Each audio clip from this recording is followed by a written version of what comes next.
Yes, fine. Okay. So good afternoon, everyone. Good afternoon. Yes. So today we will solve the doubts of what? Doubts of electrostatics. आज काय करायचंय? इलेक्ट्रोस्टॅटिक्सचे doubt solve करायचे. Okay, एक एक chapter घेऊयात. सगळ्यांची exercise 1 आपली जी सिरीज चालू आहे ती कंटिन्यू करायची. ओके, एक दिवस कंप्लीट अभ्यासाला देईन, एक दिवस डाऊट सोडवेन. चला, एक्सरसाइज 1 डाऊट्स मार्क करून ठेवलेले असतीलच. चला,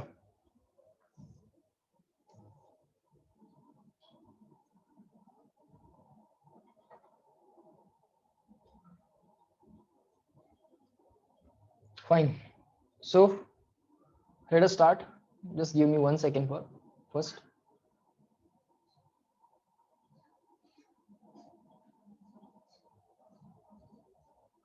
All right. Fine. So question number 1, 2, 3. Which one is the doubt?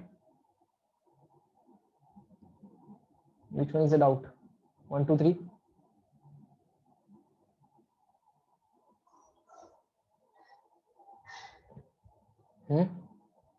Three बघा, 3 आलाय का? 2, 3.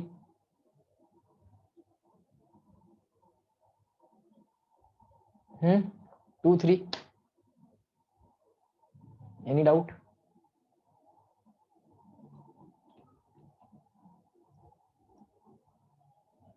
Four, 5, 6. Check up to 6. Check up to 6.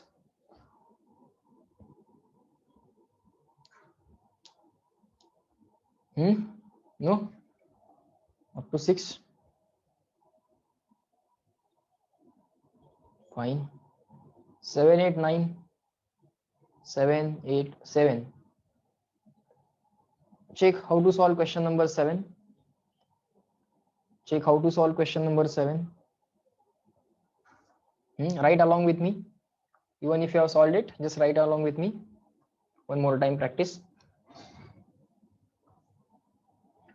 There are two charged identical metal spheres A and B which repel each other with a force of 3 into 10 raised to minus 5 Newton. Okay, identical charged particles, charged metallic spheres. Force is 3 into 10 raised to 5. No need to extract the data. Now that can be fit in our mind. Okay. Another identical uncharged sphere C is touched with the A and then placed at the midpoint between A and B. Net force on C is initial condition कशी आहे? First sphere, second sphere, distance between them is r. Initial force F is given to us, that is 3 into 10 raised to minus 5. Just give me a second. I think you people are annotating on the screen, so I have to disable the annotation. Just give me a second.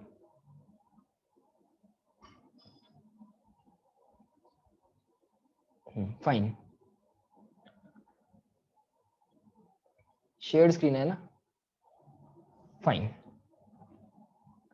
So F is equal to 3 into 10 raised to minus 5. This force is already given to us. हा force आपल्याला already दिलाय. आधी याच्यावरचा charge Q म्हणूयात, याच्यावरचा आपण charge Q म्हणूयात. एक identical sphere आणला C sphere. This was sphere A, this was sphere B. अजून एक स्पियर आणला C. A ला टच केला, काय होईल? A आणि C आयडेंटिकल आहेत ना, चार्ज रिडिस्ट्रीब्यूट होणार. A ला हाफ चार्ज मिळणार आणि C ला हाफ चार्ज मिळणार. C कुठे ठेवलाय? बरोबर A आणि B च्या मिड पॉइंटला ठेवलाय. बरोबर A आणि B च्या मिड पॉइंटला ठेवलाय. हा C आहे, तो हा A आहे तुमचा, हा C आहे. B ऍज इट इज आहे, B ऍज इट इज आहे, त्याच्यावरचा चार्ज Qच आहे. ओके, A आणि C आता चार्ज शेअर करतील. नेट फोर्स ऑन C असं विचारले, नेट फोर्स ऑन C असं विचारले. ओके, सिंपल थॉट आहे. A काय म्हणेल, त्याला लांब जा म्हणेल, सो A मुळे फोर्स येईल राईटवर्ड. B काय म्हणेल, लांब जा म्हणेल, कारण शेवटी काय सगळे पॉझिटिव्ह चार्जेस आहेत, सगळे लाईक चार्जेस आहेत, रिपेल होतील. ओके, जिंकणार कोण? Q/2 Q/2 यांच्यामधला फोर्स मोठा असेल की Q/2 आणि Q मधला? याची मल्टिप्लिकेशन मोठी, तो फोर्स मोठा.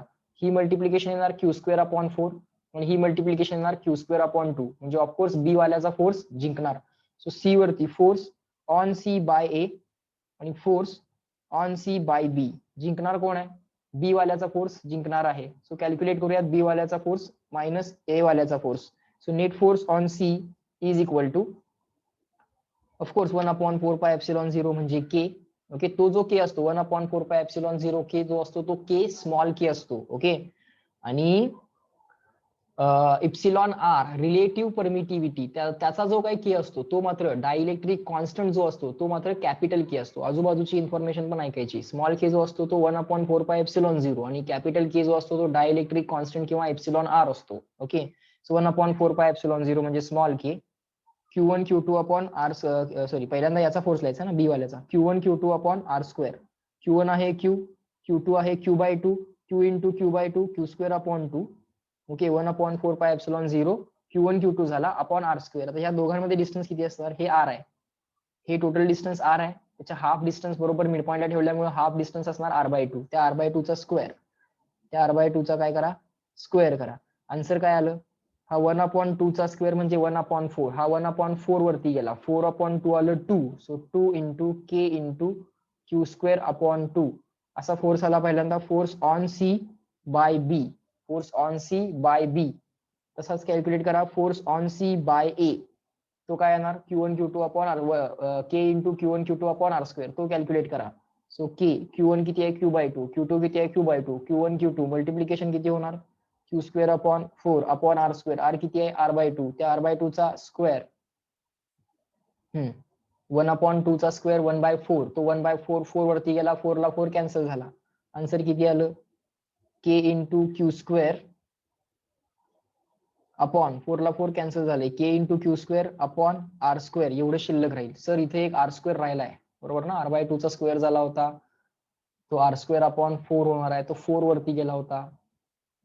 इथं मला आर स्क्वेअर लिहायचं होतं, मी चुकून तिथे 2 लिहिलंय. हे कॅल्क्युलेशन कसं यायला पाहिजे? 1/2 चा स्क्वेअर 1/4, 1/4 मधला 4 वरती गेला, 4/2 is 2, K into Q square upon R square.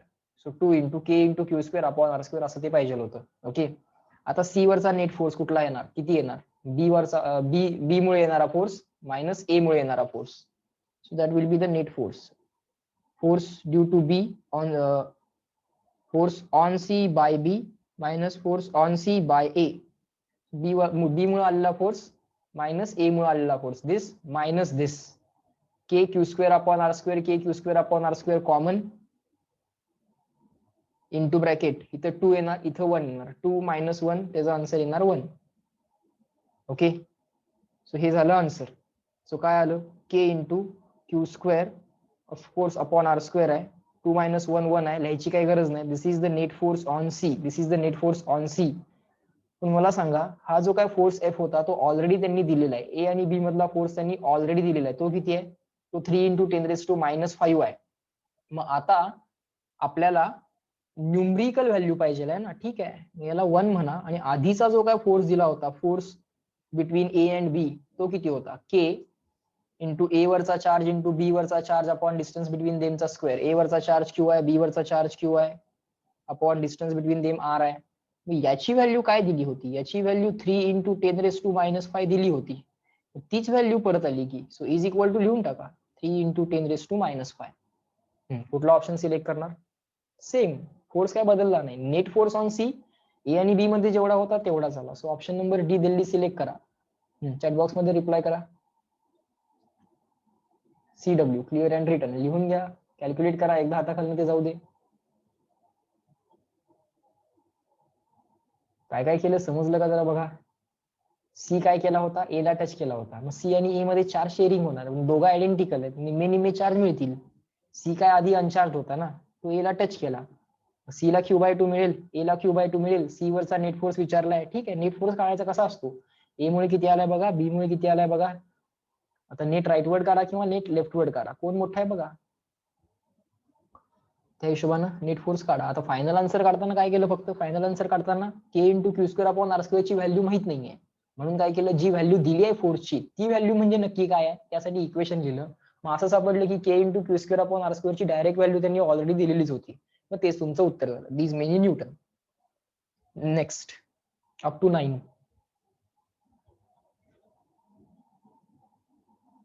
Up to 9.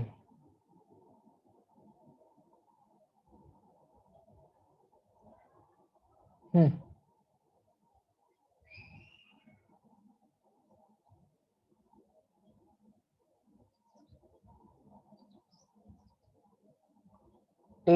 11, 12, up to 12,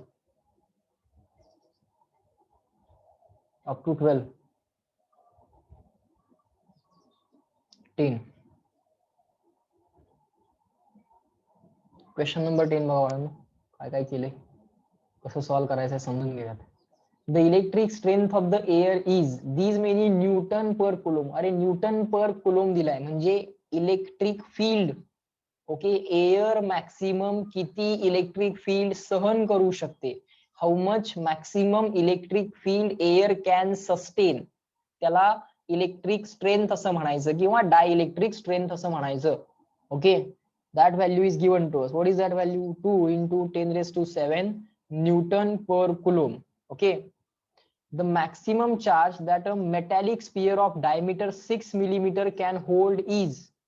ठीक आहे, काय विचारलंय, मॅक्सिमम चार्ज एखाद्या स्पियर वरती किती ठेवू शकतो आपण असं त्यांनी विचारलंय. एक मेटॅलिक स्पियर ड्रॉ केला आपण, एक काय केला, मेटॅलिक स्पियर ड्रॉ केला.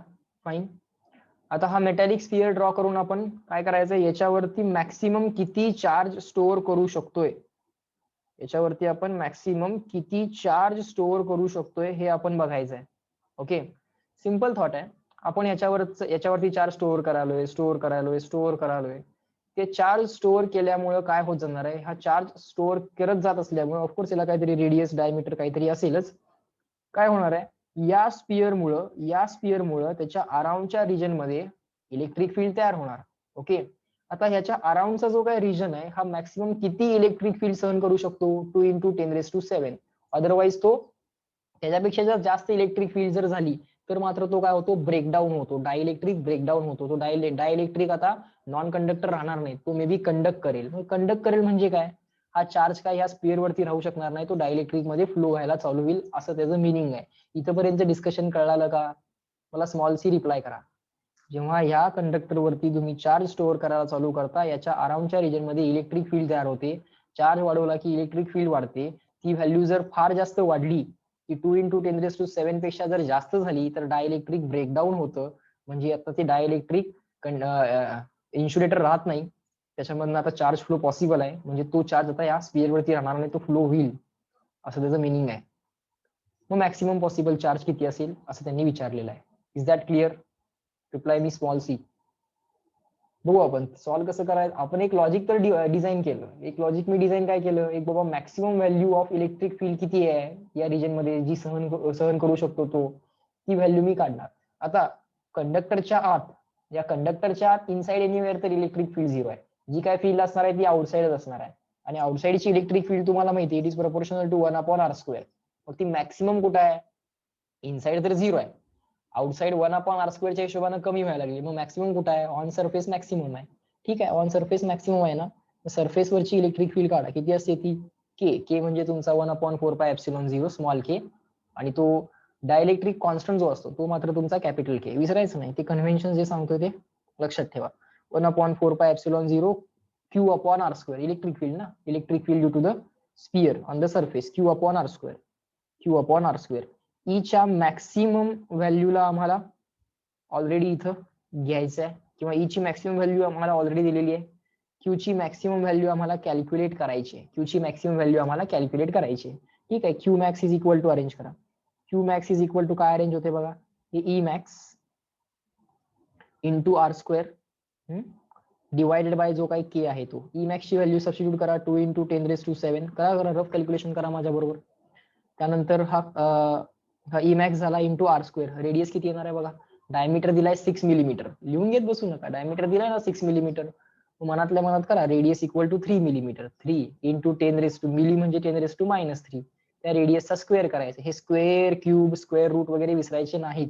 डिवाइड बाय के म्हणजे काय, 1/4πε0, त्याची व्हॅल्यू काय असते, 9 into 10 raised to 9, के म्हणजे 1/4πε0, त्याची value 9 into 10 raised to 9. Okay, असं भर कॅल्क्युलेशन करायचं. आता जरा अंदाज बांधा, 3 चा स्क्वेअर 9 होणार, तो 9 आणि हा 9 कॅन्सल होणार, सो हा 3 कॅन्सल करा, स्क्वेअर नाही, 3 चा स्क्वेअर 9 बरोबर कॅन्सल होणार आहे, सो या 3 चा विषय संपला. आता इथं काय होणार आहे, इथं -3 चा स्क्वेअर -6 होणार, ते 10⁻⁻6, ते -6 आणि हे +7, ते किती होणार, -6 + 7 म्हणजे +1, म्हणजे इथं फक्त 10 शिल्लक राहिलं, इथं फक्त 10 शिल्लक राहिलं म्हणजे 10⁻1 झालं. हे 9 वरती गेले -9, ते -9 आणि +1, -9 आणि +1 किती होणार, -9 आणि +1, -9 आणि +1 -8 होणार, बरोबर. सगळ्याला खाट मारलेली आहे, काय शिल्लक राहिले, 2 शिल्लक राहिले आणि हा 10⁻8 राहिलाय. माझा आन्सर असा आलं 2 × 10⁻8. सर सगळे option nano nano nano nano nano coulomb मध्ये आहेत. नॅनो म्हणजे 10⁻9. आता पॉईंट इथं आहे, ऑलरेडी -8 आहे, अजून एक -1 पाहिजे. पॉईंट मुव्हिंग लेफ्ट +1 होते, नको, मग पॉईंट मुव्हिंग राईट करा, पॉईंट मुव्हिंग राईट करा, 20 करा त्याला, पॉईंट मुव्हिंग लेफ्ट +1, राईटला शिफ्ट केला -1, तो -1 आणि हा -8 -9. सो 20 नॅनो कुलोम असं माझं उत्तर आलंय. त्यांचं काय आलंय बघा तुम्ही आणि मला सांगा. Clear return CW. बोला, अर्थ समजला का तुम्हाला, मिनिंग समजलं का या क्वेश्चनचं. डिफरंट क्वेश्चन आहे माहितीये मला, पण एक थोडासा आपण अंदाज बांधायचा असतो. सीईटी मध्ये असं होणार आहे, सीईटी मध्ये असं होणार आहे, बारीक बारीक बारीक बारीक काहीतरी व्हेरिएशन करायचा प्रयत्न करतात. आपला आपण अंदाज बांधायचा असतो आणि क्वेश्चन सॉल्व्ह करायचा असतो, कारण निगेटिव्ह मार्किंग नाहीये. आलं का लक्षात. हे जेडब्ल्यूचं लॉजिक चालत नाही इथं. ओके, क्वेश्चन येत जरी नसला तरी स्वतः अंदाज बांधायचा की बाबा कसा सॉल्व्ह होऊ शकतोय, आणि तो सॉल्व्ह करायचा असतो. आणि ऑप्शन मध्ये जर दिसला ना तो ऑप्शन, तर डेफिनेटली तुम्ही केलेला विचार हा करेक्ट असतो. त्यावेळी घाबरायचं नाही अटेम्प्ट करायला, कारण असंच काही निगेटिव्ह मार्किंग नाहीये. पुढं क्वेश्चन 11 बघा. नाही, तुम्ही सांगायचं ना, सिक्वेन्शियली नाही सॉल्व्ह करायचं. बोला 11, 12, 13.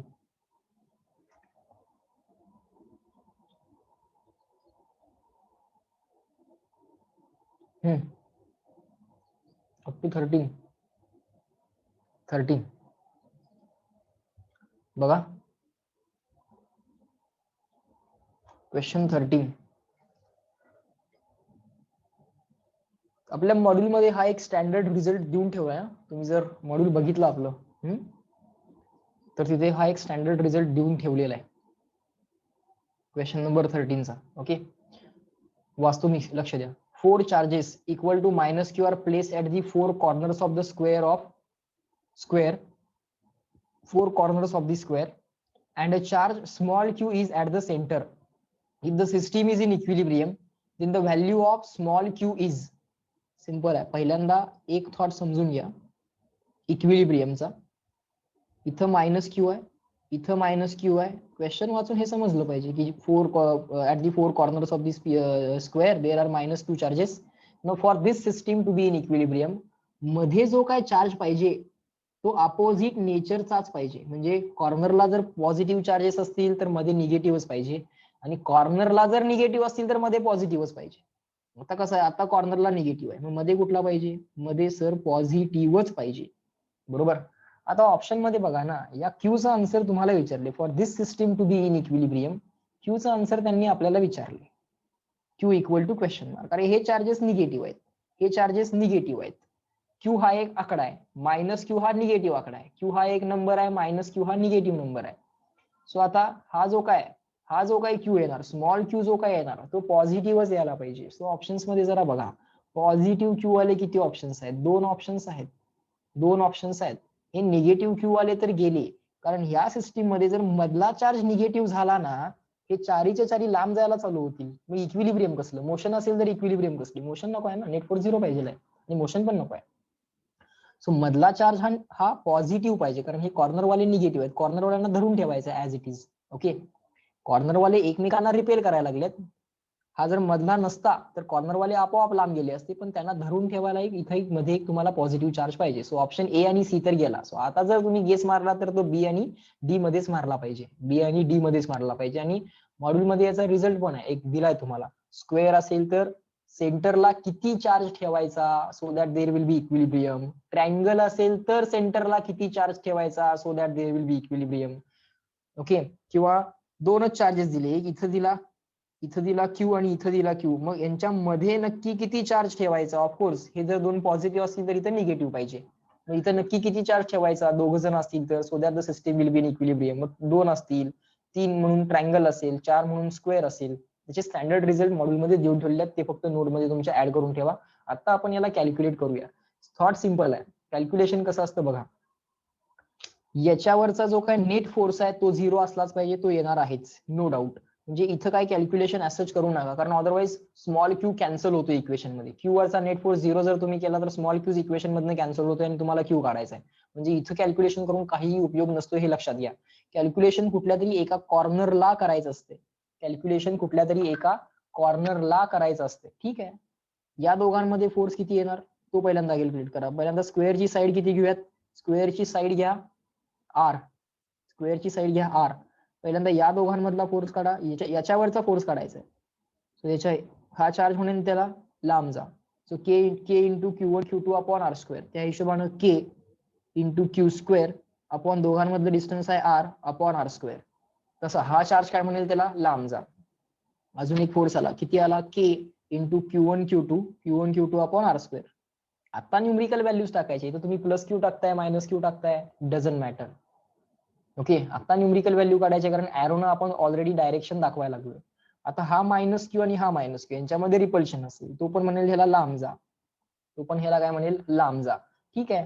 आता या दोघांमध्ये रिपल्शन किती असेल, के क्यू वन क्यू टू म्हणजे परत क्यू स्क्वेअरच झालं ते, अपॉन अपॉन आता या दोघांमध्ये डिस्टन्स किती असेल, आता हा स्क्वेअर आहे ना, मग हा आर असणार, हा आर असणार, आर आणि आर आर आर, तर स्क्वेअरचा हायपोटेनस किती असेल, आर आर, तर हा असेल आर रूट टू आणि आर स्क्वेअर ना, मग आर रूट टू चा स्क्वेअर, आर रूट टू चा स्क्वेअर काय होणार, आर चा स्क्वेअर आर स्क्वेअर झाला, रूट टू चा स्क्वेअर 2 झाला, रूट टू चा स्क्वेअर 2 झाला.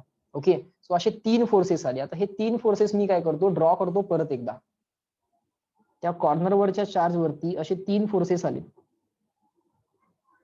के into Q square upon R square, K into Q square upon R square, आणि हा जो आलाय तो K into Q square upon 2r square. Okay, आता ह्या सगळ्याचा जो काय नेट फोर्स येणार, याला बॅलन्स करायची जबाबदारी या तिघांनी याला लांब जा म्हटलंय. आता हा मात्र त्याला जवळ बोलवणार आहे, हा स्मॉल क्यू जो आहे तो मात्र त्याला जवळ बोलवणार आहे, ठीक आहे. तो फोर्स काय असला पाहिजे, या डायरेक्शन मध्ये नेट फोर्स बॅलन्स करायची जबाबदारी तर कोणाची आहे, या स्मॉल क्यू ची आहे, ठीक आहे. स्मॉल क्यू मुळे किती फोर्स येणार तो लिहा, के इंटू क्यू वन म्हणजे स्मॉल क्यू, क्यू टू म्हणजे capital Q, K into Q one Q two upon this distance. हे टोटल डिस्टन्स किती आहे, रूट टू आर, त्याच्या हाफ हे डिस्टन्स असलं पाहिजे. रूट टू आर ला अपॉन 2 करा, रूट टू आर ला अपॉन 2 करा, ते आर अपॉन रूट टू असं आन्सर येते. रूट टू आर ला अपॉन 2 करा, आर अपॉन रूट टू येते. K into Q one Q two upon R square करायचं आहे. आर किती आहे, आर बाय रूट टू चा square, K into Q one Q two upon R by root two चा square, R by root two चा square काय येणार, R square upon 2 येणार, आर स्क्वेअर अपॉन 2 येणार. हा 2 वरती न्या, ठीक आहे, हा 2 वरती नेला आणि हा फोर्स नेट फोर्स लिहिला, 2 वरती गेला, के इंटू क्यू अपॉन हा आर स्क्वेअर, हा इकडचा फोर्स आला. ओके, आता याला अपोजिट कोण कोण आहेत, हा फोर्स तर आहेच, लिहून घ्या, इज इक्वल टू हा फोर्स तर आहे, is equal to K into Q square upon 2r square, plus या फोर्सचा एक कंपोनंट आहे आणि या फोर्सचा पण एक कंपोनंट आहे. आता हे सगळं स्क्वेअर वगैरे असल्यामुळं हा अँगल 45 असलाच पाहिजे, कारण हे सगळं आपण स्क्वेअर मध्ये करायला लागलोय. ओके, सो याचा कंपोनंट येणार cos 45, सो हा फोर्स त्याचा cos 45 कंपोनंट, सेम तसाच फोर्स आहे पण त्याचा पण cos 45, फोर्स तोच आहे बघा, K into Q square upon R square, K into Q square upon R square, पहिल्या फोर्सचा पण cos 45, दुसऱ्या फोर्सचा पण cos 45, दोन्ही फोर्सेस इक्वल आहेत. सो अशी दोन लोक आहेत, कुठली, K into Q square upon R square, अशी दोन लोक आहेत आणि प्रत्येकाचा cos 45, अशी दोन लोक आहेत, सो 2 टाइम्स. ओके, सो आता काय करायचं, पहिल्यांदा तर काय करा, क्यू गेला, क्यू स्क्वेअर गेला, कॅपिटल क्यूचा विषय संपवा, आर स्क्वेअर त्याचा विषय संपवा, स्मॉल क्यू पाहिजे, के के के त्याचा विषय संपवा. ओके, त्यानंतर इथं लेफ्ट साइडला काय शिल्लक राहिलं, हा क्यू शिल्लक राहिला आणि हा 2 शिल्लक राहिला. So 2q is equal to, इथं q बाय 2 शिल्लक राहिलं, प्लस इथं 2 ऍज इट इज, हा q ऍज इट इज, त्यानंतर cos 45 1 अपॉन रूट 2 आला, 1 अपॉन रूट 2 आला. पुढं आय थिंक ऑलमोस्ट आपण ऑप्शनला आन्सरला पोहोचलेलो आहे, आपल्याला क्यू पाहिजे आहे. So Q is equal to capital Q upon 2, हा 2 आणि हा 2 4 होणार, प्लस हा 2 आणि हा 2 कॅन्सल होणार, बरोबर. आता ऑप्शन्स मध्ये जरा बघायला पाहिजे. ऑप्शन्स मध्ये कसं दिसते, बी आणि डी मधला तर सिलेक्ट करायचा आहे आपल्याला, बरोबर. आपल्याला काय पाहिजे, क्यू ची व्हॅल्यू पॉझिटिव्ह पाहिजे आहे. पहिल्यांदा एक न्यूमरिकल व्हॅल्यू काढा. पॉझिटिव्ह पाहिजे असेल तर प्लस साईन मल्टिप्लाय करा, निगेटिव्ह पाहिजे असेल तर मायनस साईन मल्टिप्लाय करा. पण पहिल्यांदा एक न्यूमरिकल व्हॅल्यू काढा, विचार करा कुठलं साईन देणं गरजेचं आहे. पॉझिटिव्ह साईन देणं गरजेचं आहे. सो ऍज काय आता आपल्याला वेगळा विचार करायचा नाहीये. सो इथं पुढे थॉट काय होणार जरा चेक करा. इथं पहिल्या बी बॉम्बे ऑप्शन मध्ये Q/4 कॉमन काढलाय आणि दिल्ली ऑप्शन मध्ये Q/2 कॉमन काढलाय. चला आपण Q/4 कॉमन काढूया आणि चेक करूया ते येते का. Q/4 कॉमन काढलं, 1 झालं. Q कॉमन निघालाय, अपॉन 4 कॉमन निघालाय, सो इंटू 4 करावं लागेल, असा तो थॉट आहे.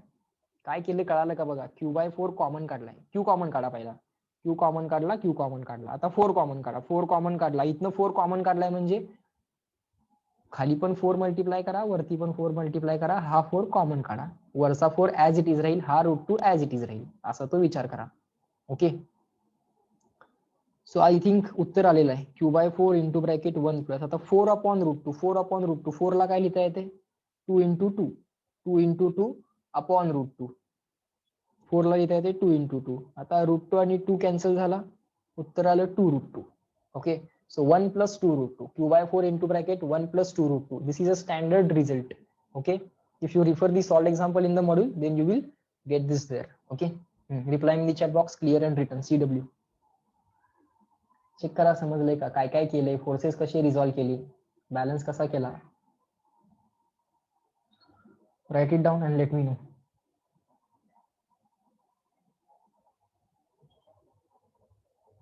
परीक्षेच्या वेळी जरा फास्ट करा फक्त, आणि आता पण माझ्या बरोबर लिहा ते, कारण अडलंय तर एकदा हाताखालनं जाऊ दे.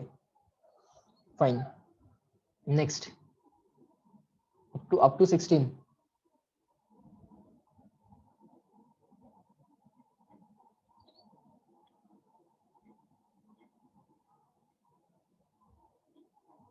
परत रिजॉईन करावं लागेल. ओके, 10 मिनिटांनी.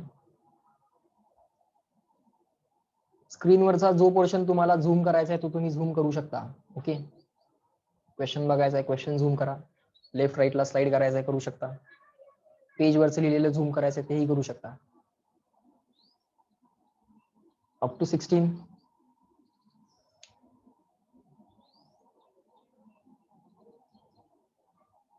सेव्हन्टीन.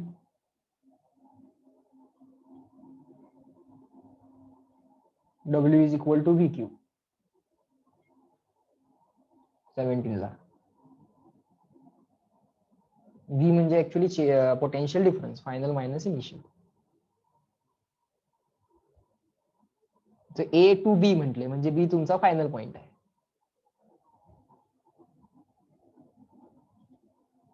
18, 19, 20 up to 20.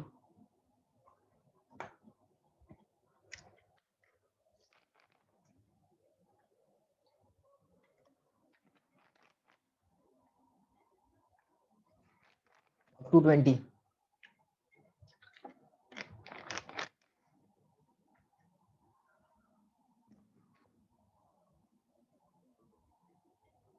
नाही, up to 23, 21, 22, 23, 21 बघा, त्यानंतर 23 पण बघूया. 21 बघा पहिला.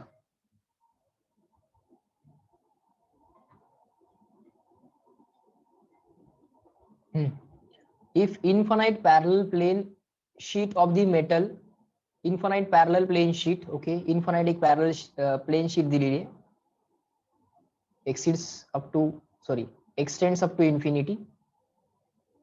ठीक आहे, याचे फॉर्म्युले पाठ पण आहेत आपल्याला. It is a metal sheet. It is a metal sheet. It's not non-conductor. It's a conductor.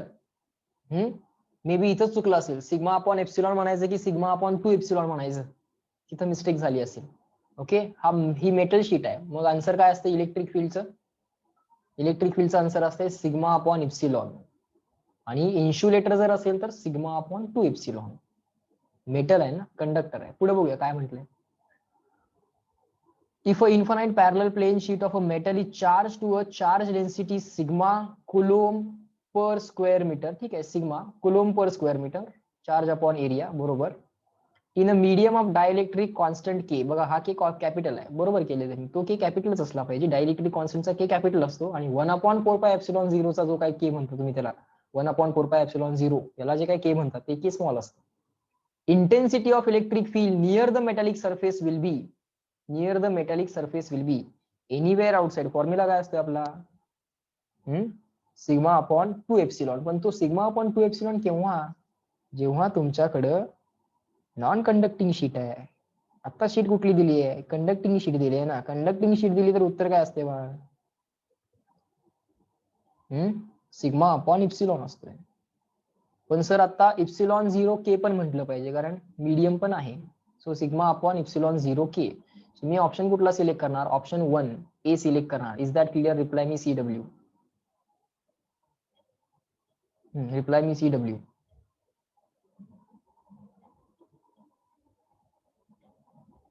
Option C दिलाय, सिग्मा अपॉन 2ε0 के. लॉजिक बघूया त्यांचं, सोल्युशन बघा, 21चं सोल्युशन बघा. मेटल शीट दिली आहे त्यांनी आपल्याला,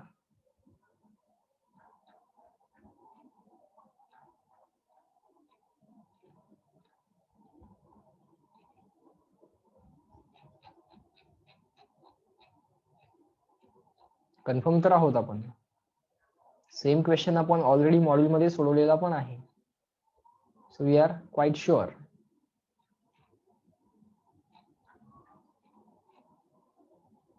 twenty one,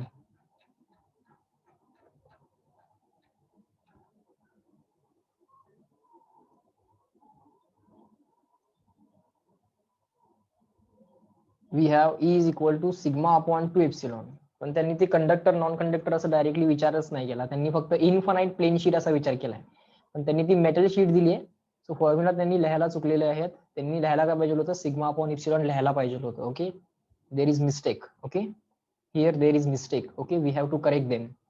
fine, now let us move on to the next question. कुठला बघायचा होता, 23 ना, एक सेकंड जरा बघा, त्यांची मिस्टेक करेक्ट करा तुम्ही. Same thing we have did in the module as well, so we are quite sure about it.